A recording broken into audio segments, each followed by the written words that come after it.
being a steward, it can be tough. So I wanted to make sure that what my why was. Why am I doing this and not wasting my time? And I really wanted to be a voice for the horse and the horseman.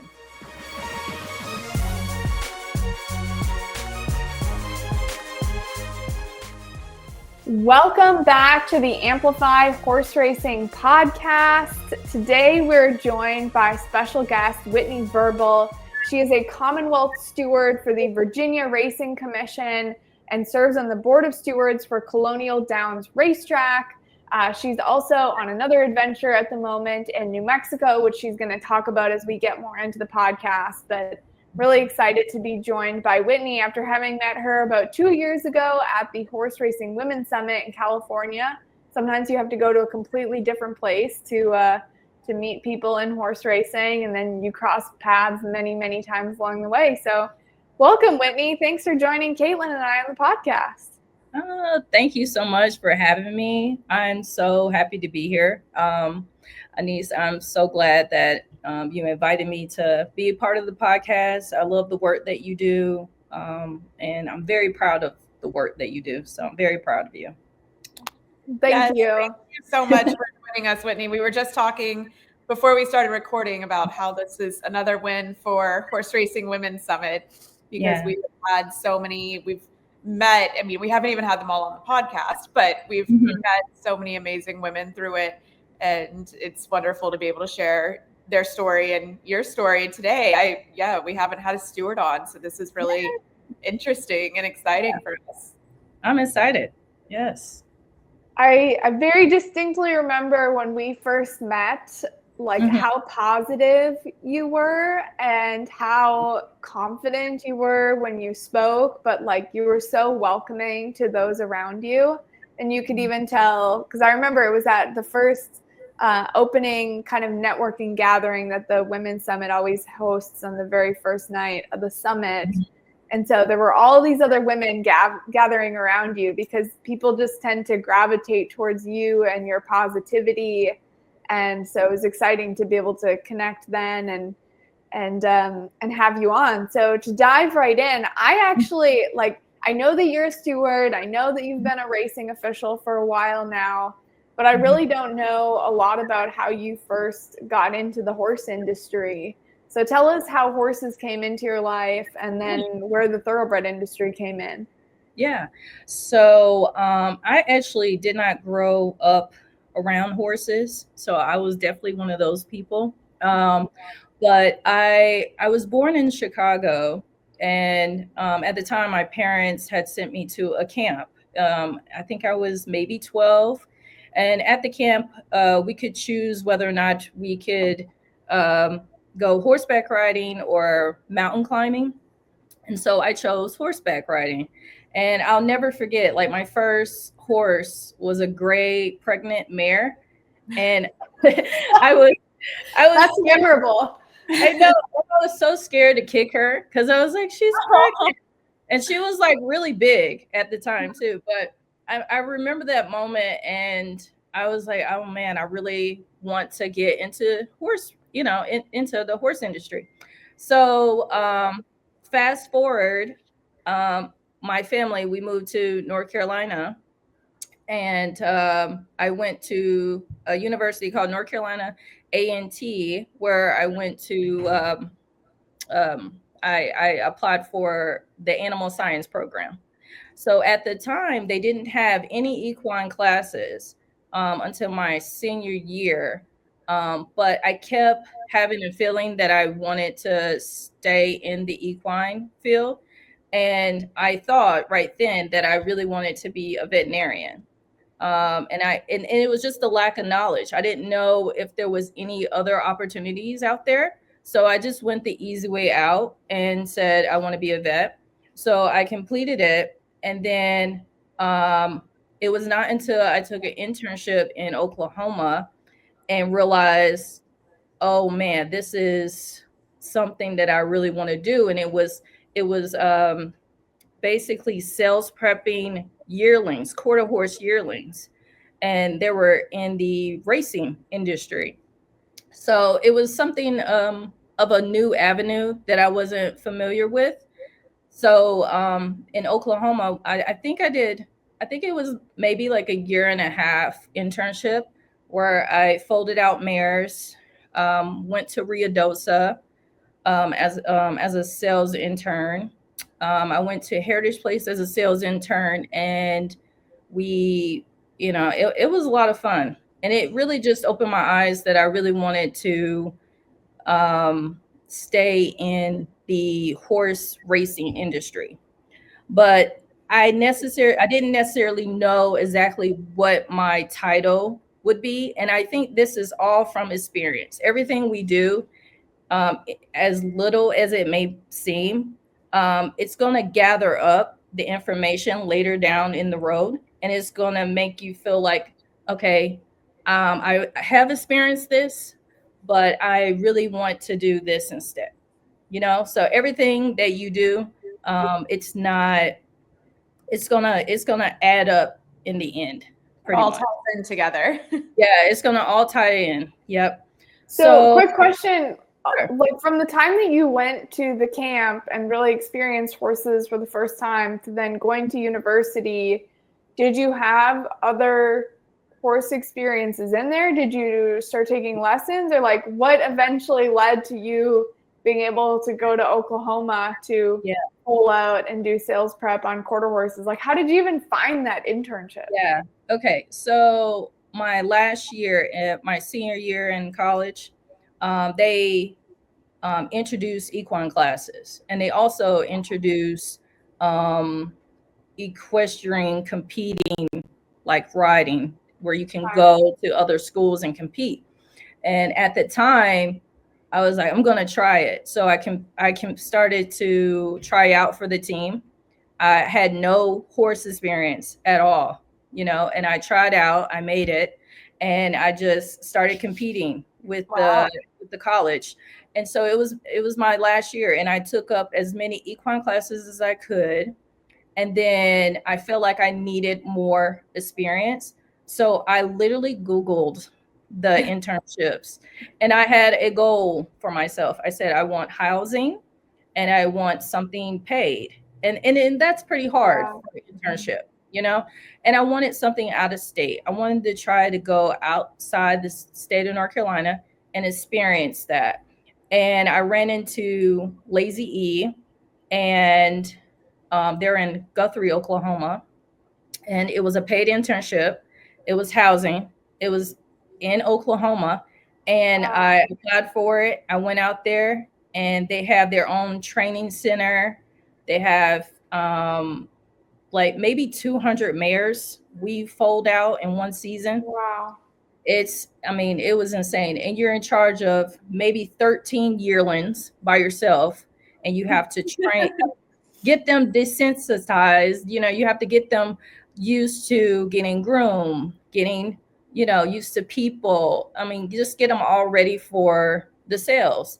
So, but yeah, Google is my best friend. And I just called and I said, are you guys still looking for interns? And they said, yeah. And I just applied. Wow. Yeah. Good for you.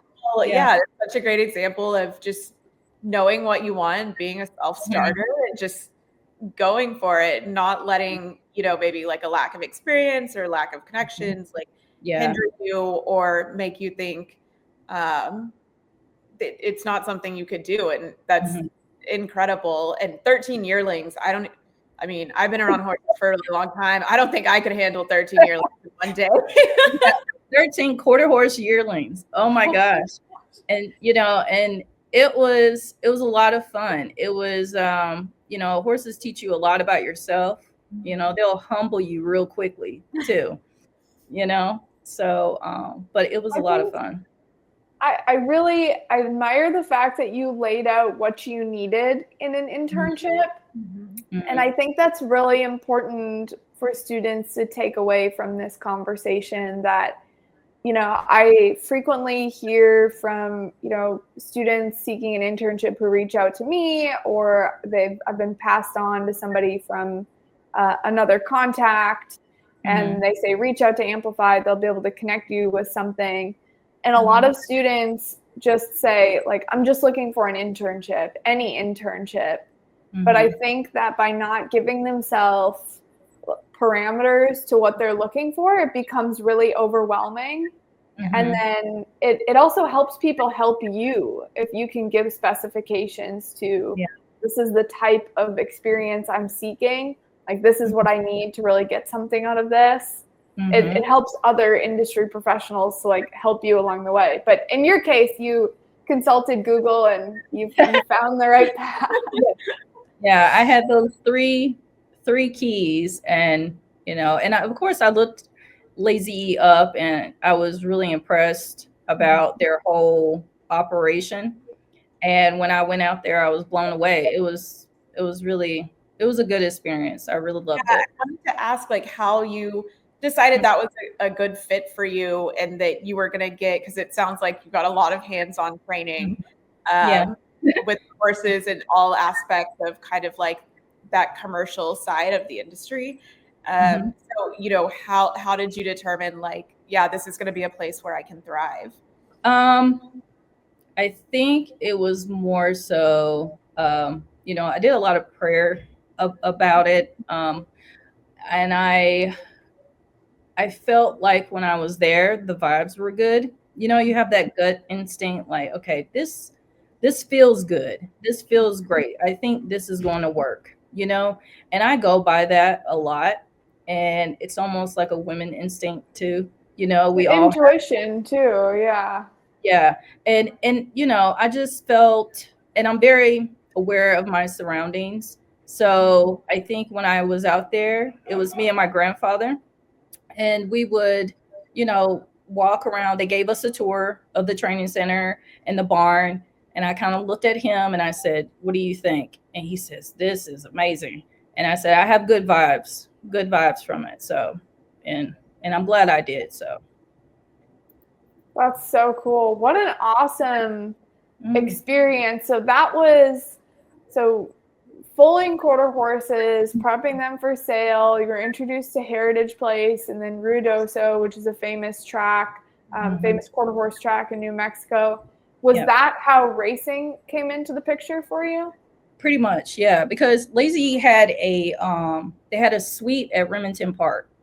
Because not only did they want their interns to experience, what it was like to sales prep, but what it would look like after the fact, after the horse is purchased, the trainer puts in the work, like Lazy had a suite. You would go upstairs and you can actually witness what Remington racing looked like. And that was my first time ever looking at horse racing. And I was like, wow, this is cool. So, and I was like, I really want to do this. So that's where I was, What was next? So next, I missed home a little bit. So I'm more, my family, they live in North Carolina. So there's no horse racing in North Carolina. So I went to the DMV area, so the Maryland area. I applied to become a horse racing official. I had no idea how to do it, but I was determined. I was like, I'm gonna do it. I had little experience with thoroughbreds because at the time, I was really into quarter horses. And so with the thoroughbred world, the only thing I really knew was Kentucky Derby, and so I was like, I really want to try and see what this is like. So Georgianne Hale, she was the one that basically hired me the day of the interview. And she's like, I really need a horse racing official. You have good experience. You want to try it? And I said, sure. And I remember calling my mom. I was like, I don't know what this is. I don't know if I'm going to be able to do this. And she was like, you know what? You got to try it. So not knowing that this would have helped out my steward career big time, because you need some type of horse racing, like racing office experience if you don't have any other type of experience. So, and that's just part of the levels when it comes to the ROAP program that I'll get into. So anyway, so I went to Maryland, and I was a placing judge for them for maybe like 5 to 6 years. I was a placing judge for Laurel, Pimlico, and Timonium. Justified was my first Preakness horse. It was yeah, it was really cool. So but yeah, I'm very happy that I got the opportunity to do And that too. 5 to 6 years, that's a really long time. So, I mean, you were really dedicated to learning and studying all of the aspects of that job and doing it at multiple tracks, because I'm sure it's different at each, slightly different at least at each track. Yeah, it was slightly. With it, when you're working in a racing office, it's your title is mainly a horse racing official.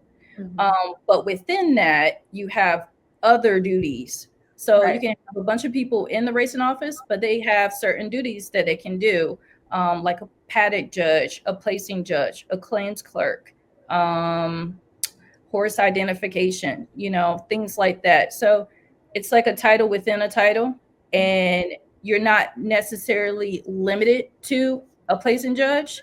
I moved on and wanted to learn how to do the program. You could be a program coordinator, and also backup horse ID, things like that. So it's no limitation to those things.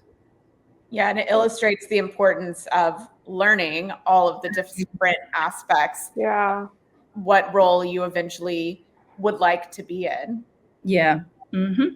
Exactly. That's a great point. And it gives you so much, like you have that foundation that then you can carry into any other position you go on from there, building experience. And I feel like, at least from my perception of racing officials, it's a very people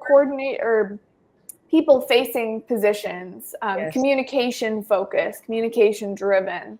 That's what I'm trying to say. And that's so important. You're making connections, you're building relationships in a sense, but like maintaining the integrity of racing, and with that having to know a lot of the different connections involved with it. Yeah. So diving into like placing judge, explain to our audience what a placing judge does, like what their role is in the day-to-day operations of racing. So a placing judge is normally upstairs along with the stewards. And basically when the horses crosses the finish line, you are responsible to make sure that the order of finish is correct, right?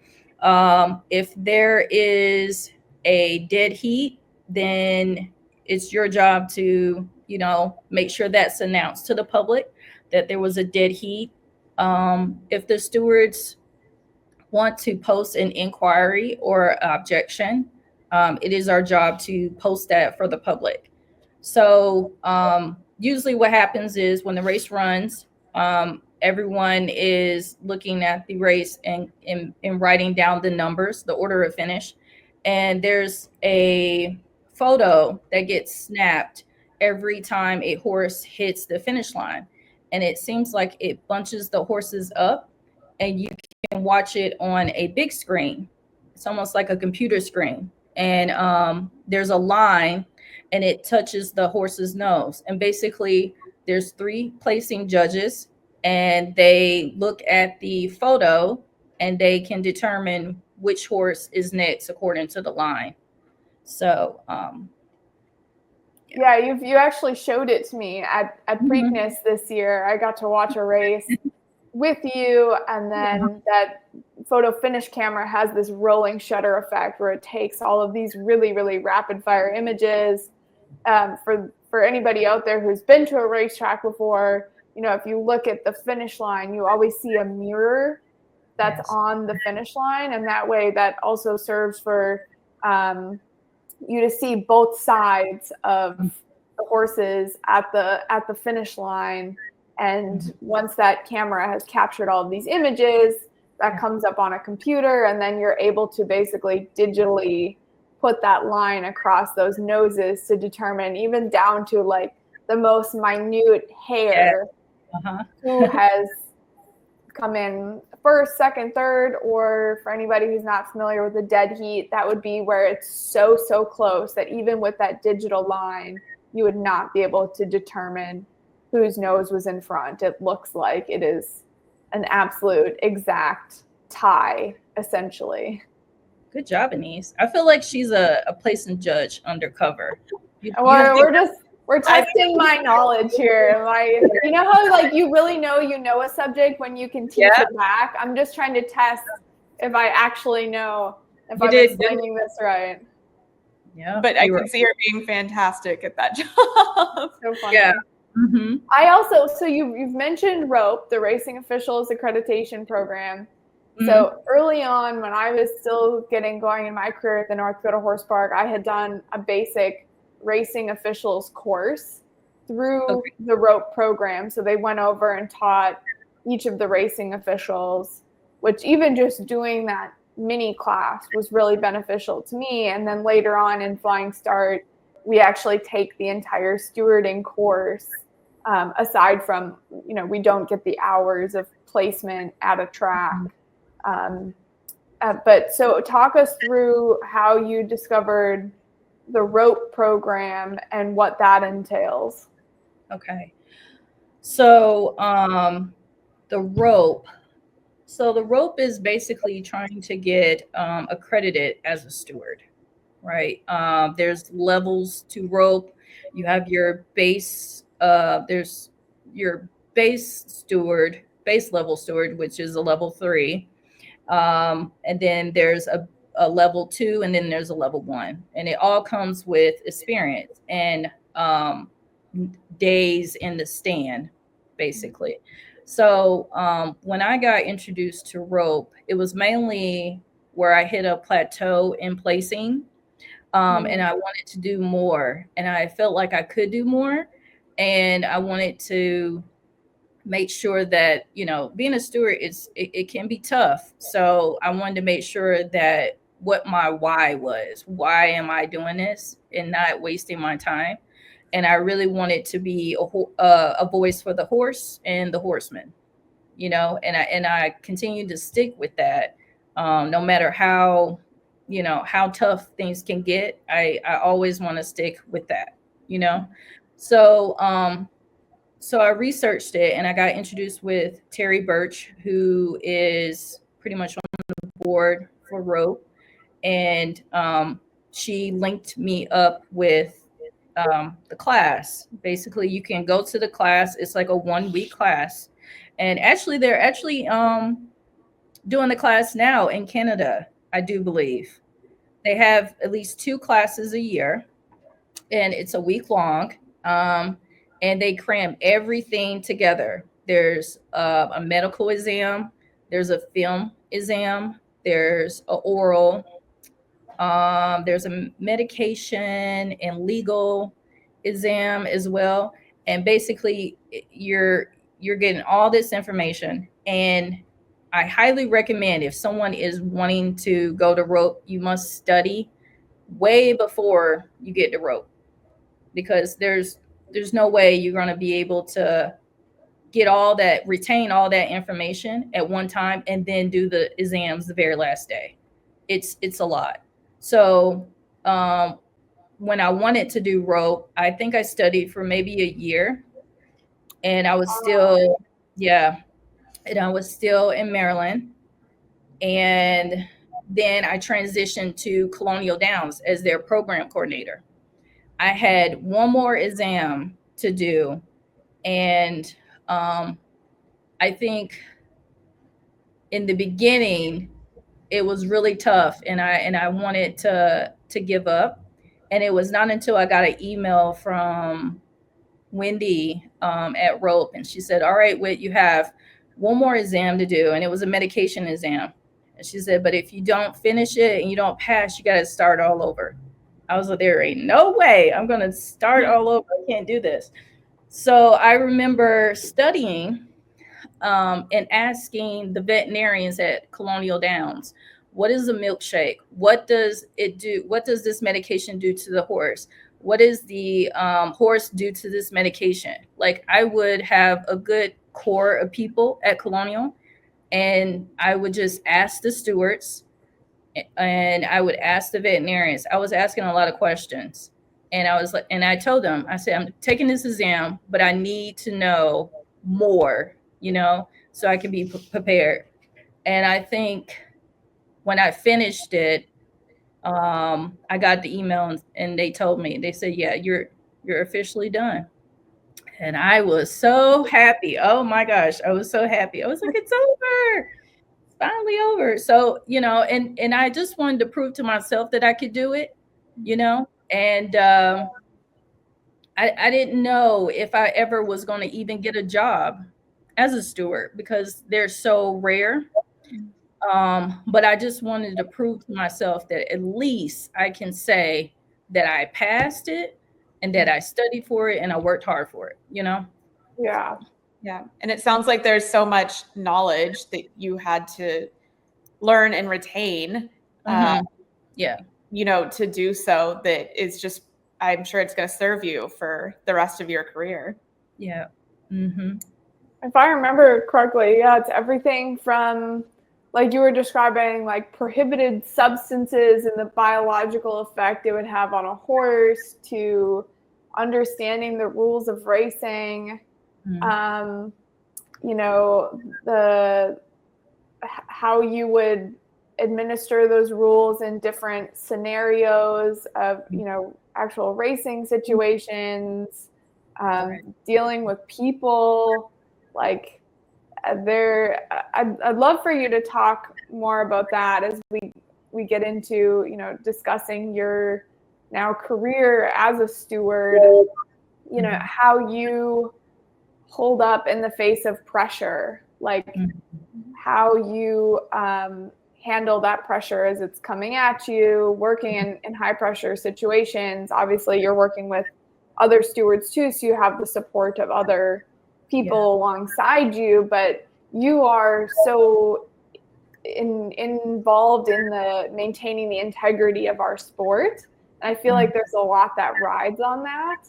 And so talk about that. And like, was that ever going through your mind as you're doing all of this exam stuff and what would come after that? Or you were just like, getting through the exam and then we'll take the next step? Yeah, I knew it was going to be a challenge because, like I said, being in placing, you work kind of along the side, especially in Maryland. You're right next door to the stewards, so you see the pressure that they get. So it's nothing that was hitting, but at the same time, it was it's quite different once you're in it. Once you're in the stewards stand, it's not necessarily what happens during the race, it's the after fat. It's the stuff that happens afterwards. It's the disputes, the conflicts that happens on the backside that you have to resolve. It's those things that happen that are not on race days, and you're doing hearings and you're trying to be fair to everyone, So I think my biggest thing is, I try to keep a positive mindset. And the only way to do that is to have a good group of people. And my mom, my grandmother, and my sisters, they're my biggest supporters. And I lean on them maybe early in the mornings or at night. And it's almost like a refresher, and I do a lot of prayer as well. So I try to make sure my mind is completely good before I go in there.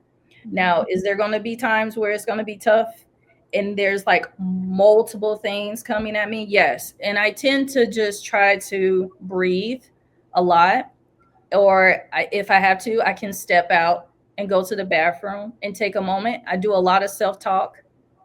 Come on, Whit, you can do this. There's a lot of, it's a mindset thing because it's tough, and you're dealing with people's, money, you're dealing with people's livelihood, and, I tend to have a soft heart, and it's hard. And I had to lay that aside a lot, because the commission hires us to do a job. They hire us to regulate those rules.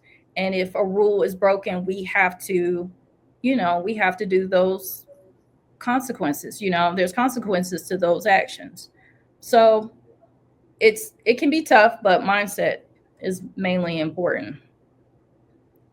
So once you pass the exam, well, multiple exams, but you passed the Racing Officials Accreditation Program stewarding course, what came next after that? Do you start searching for a job, or do you start searching for ways to put in a number of experiential hours? So, how does one go forward from that? Yeah. So in my case, networking was my best friend, right? When I was at Colonial, the stewards there, Jack Houghton, really gave me a chance. He said, we really need young people in this industry, and, we want you to apply for it. And I applied for it, and they asked me, would you like to be a part of the team? And I couldn't believe it. I was like, oh my gosh, this is, I got to do it, And sometimes when you have those moments, it's like, will I ever get this chance again, And that's, you may, but especially with someone that didn't have any experience in the stand, And I think networking really was my best friend at that point.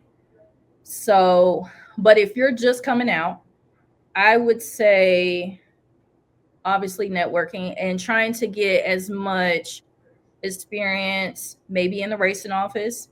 I highly recommend barn work, like being on the backside, hot walker. I've hot walked before, and I did that before I took the stewards exam, because I really didn't have, I had barn work as far as quarter horse sales, but it's different when it's racetrack, and I really wanted to experience what it was like. So I hot walked for maybe about a week or so, but I really wanted to experience that before I took to the exams. But I would say definitely racing office and anything on the backside. Yeah, that's I guess it goes back to like building your repertoire of experiences, because once you've had an experience, you don't have to do this thing forever, but once you've done it for a while, you can speak to it, you can empathize with people.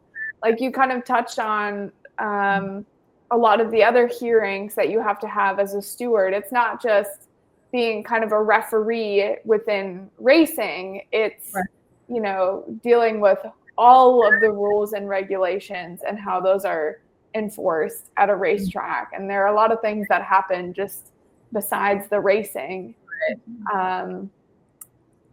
So you started at Colonial, that was your first job as a steward.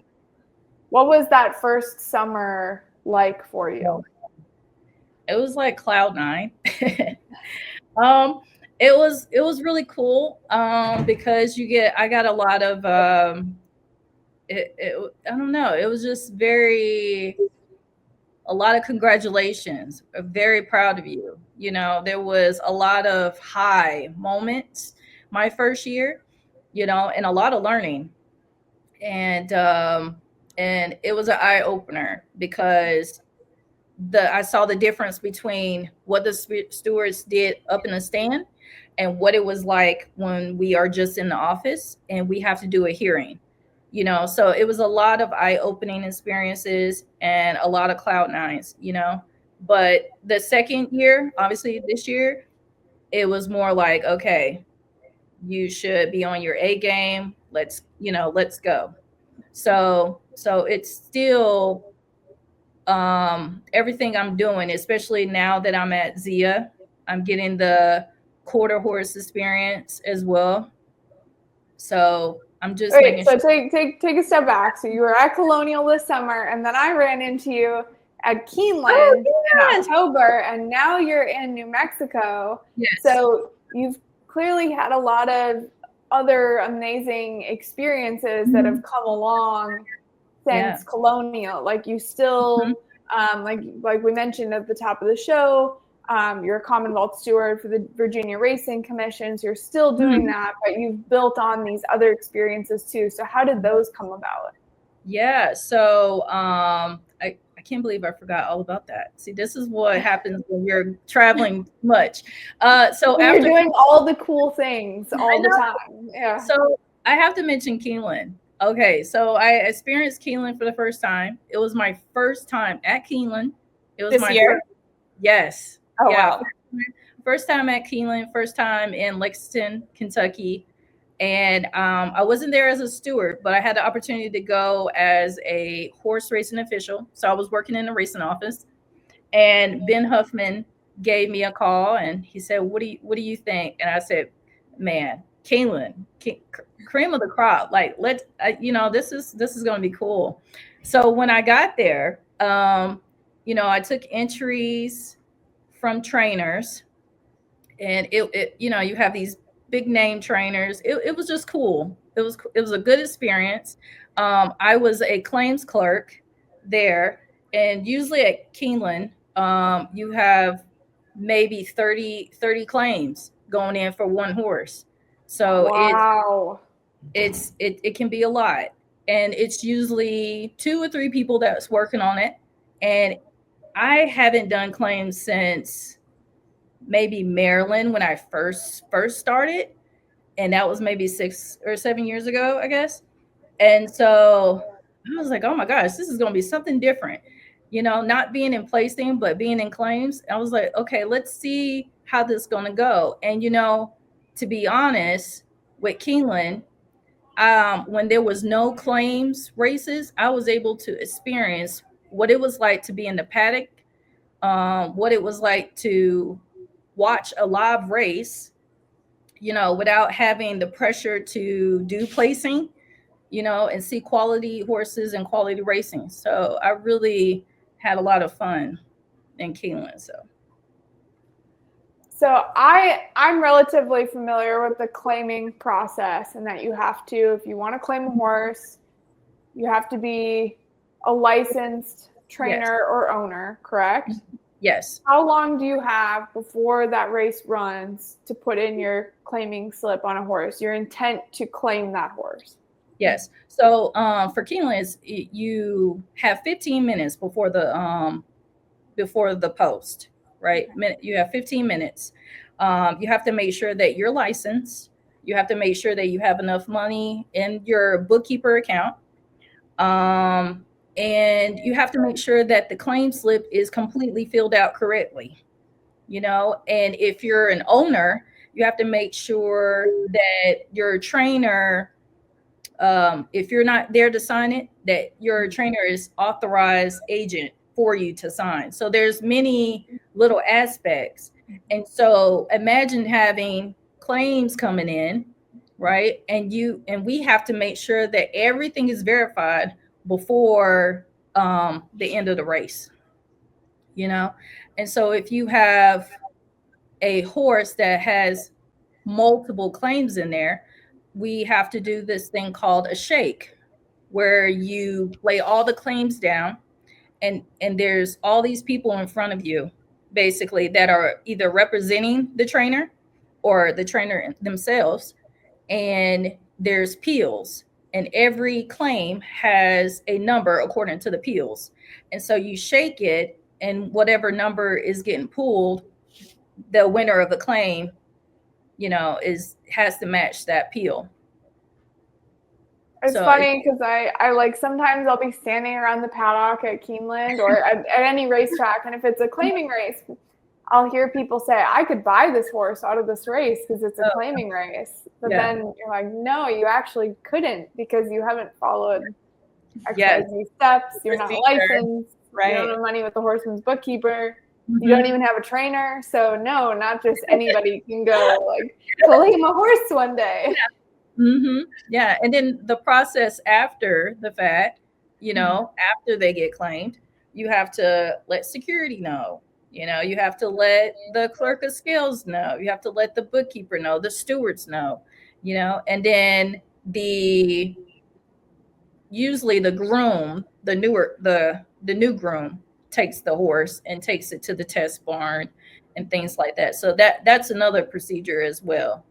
So Interesting. That's so interesting. I'm actually not that familiar with that process. Of course, I know what claiming racing is, but wow, that's I had no idea that there could be so many on one horse. I suppose that makes sense, but in how transactional it all has to happen to keep safe, or to keep our sport, safe and regulated. Correct. Yeah.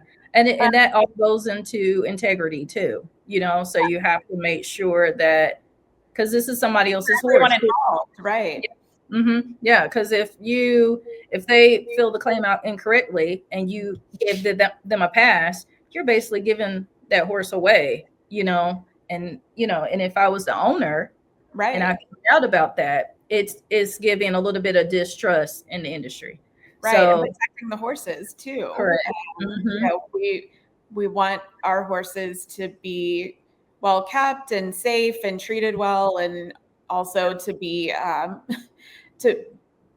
guess, worked with by people who are dedicated to following the rules. So making sure that, weeding out any kind of level of dishonesty is very important to the horse's welfare. Correct. So let's see, Keeneland was October, and now here we are at the time of recording. It's mid-November. You're across the country. Tell us what you're up to at Zia Park. And I have to know how different it is being a steward for quarter horse races than thoroughbred races. Okay. So I'm in New Mexico, Zia, and I'm working under Izzy Trejo. So he is our executive director. He does a really good job here. We have a good team. And basically we run 2 days of quarter horsing, and then we have a few days of thoroughbred racing as well. So they're not mixed. If it's going to be a race day, it's going to be designated to either a thoroughbred race or a quarter horse race. And the difference between the two is mainly the distance that they're running. Like quarter horses are usually maybe 300 yards, 400 yards, compared to 6 furlongs, a mile, for thoroughbreds. And with the quarter horses, it's so quick and a lot of things happen. And it's, we normally don't like to do the first jump. First jump, you can bump into everybody, and, we don't like doing that. So a lot of stuff happens in the quarter horse racing. So we have to make sure that we're paying a lot of attention to it, because if a horse is knocked off stride, that's just losing a lot of momentum, and he only got so much to go left. You know what I mean? Because it's only a short amount of distance. So you have to take that into consideration. Compared to thoroughbreds, you got a little bit more time, but still, you can knock somebody off stride and lose momentum, and it can cost them a better placing. So it's a lot of video replaying. Videos is like our best friend, right? Because after the race, you have a pan shot, like a side shot. You can see whether or not a horse is clear or not. You have a quarter pole shot. You have a head-on shot, and every angle shows different things. One video can show a horse look like he's, about to clip heels or something, and then another video can show not the case. So we have to be very mindful of what video that we're seeing, and getting a clear picture. And along with that, you talk to the jockeys and you ask them, what happened out there, what is your intake on it, and then you get their point of view, and obviously there's 2 other stewards along with me, and we figure out, okay, what do we want to do? But you don't try to overcomplicate it. And if you make a decision, try to make a decision that you can defend, because you never know that it could go to an appeal, it could go to court, and you have to make sure that you are able to defend that decision. So I have a question. This is kind of everything that's happening between the gates opening and the race being called official, right? Yeah. Like when the jockeys are calling up, I'm sure if anybody has been in the winner's circle or been near and, you know, they've seen like the weigh station, sometimes jockeys will be on kind of like it looks like a rotary phone. Yeah. Are they talking to you all? Yes. Is that collecting the information on what actually happened? Yeah, and they are, and it's very quick. You got to be really fast. You know, usually we call the clerk at scales. Hey, we need to talk to jockey on the 1 and on the 2, and they need to be very prompt with calling us.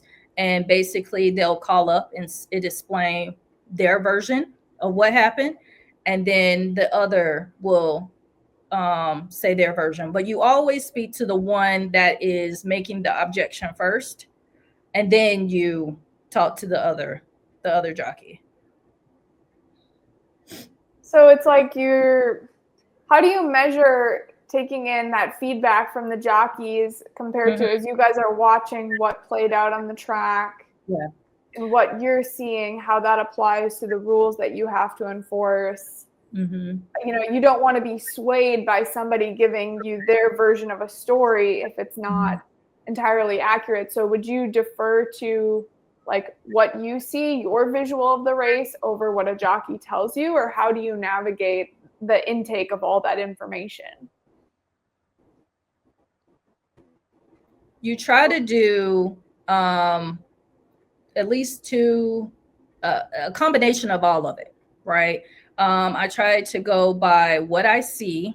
I mean, I can ask the stewards, replay it again. They can replay it. And if I see, if the jockey is telling me, hey, I'm doing this, and if it matches what that's on TV, then I can kind of believe you.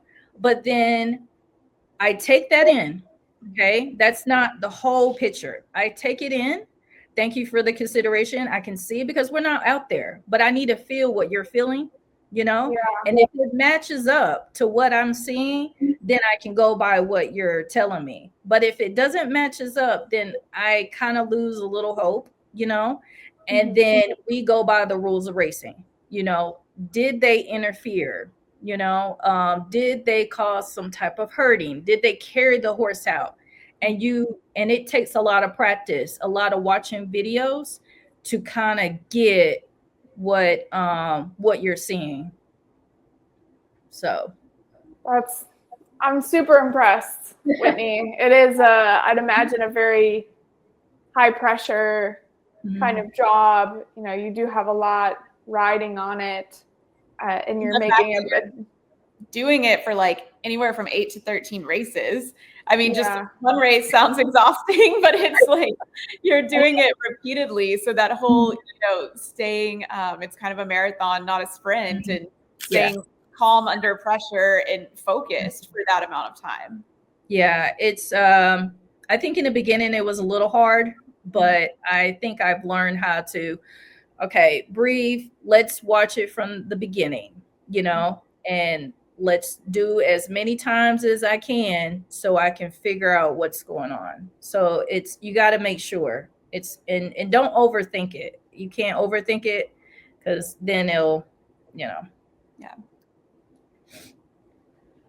Based on where you are right now in your career, I know that you're still relatively early on in your stewarding career, but looking back to Whitney, 10 years ago, what advice would you give somebody just starting out in their career with horses, whether they want to be a steward or not?